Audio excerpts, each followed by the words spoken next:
The UK government has dropped plans to make vaccinations mandatory for those attending high-traffic events in England.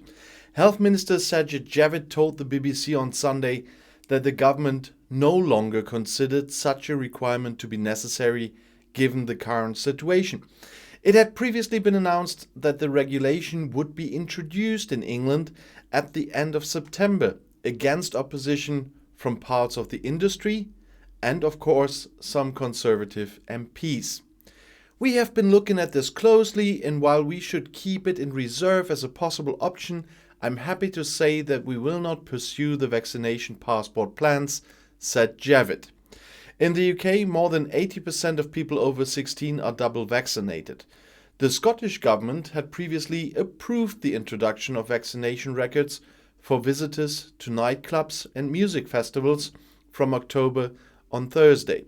When asked whether the government also wanted to abolish travel restrictions, such as costly PCR tests before departure and arrival when traveling abroad, Javid told Sky News that he wanted to do this as soon as possible. A friend of mine had to pay a lot for that recently.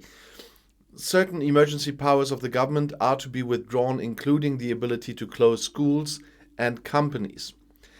And the British government then caused a major setback for the corona vaccine hope Valneva. The British government has terminated the company's supply contract for its COVID-19 vaccine candidate VLA 2001. The government is reportedly claiming that Valneva violated its delivery contract obligations, but the company vehemently denies it, it said. Despite the termination of the supply contract with the UK government, Valneva intends to continue its development plan. The biotech company expects a phase 3 result in the beginning of the fourth quarter, which are to be part of the ongoing application for the conditional approval of VLA 2001 with the British regulatory authority. Valneva also assumes that approval for the corona vaccine candidate should be granted at the end of 2021. Despite this setback, Valneva does not give up and wants to continue the development of VLA 2001, as I said.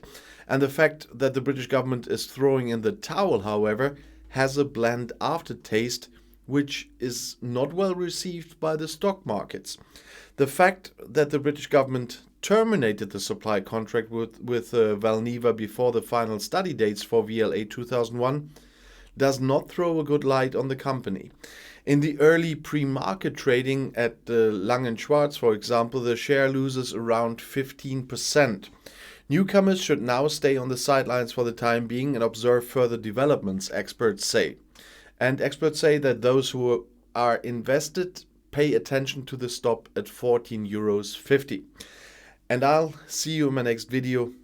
Bis gleich.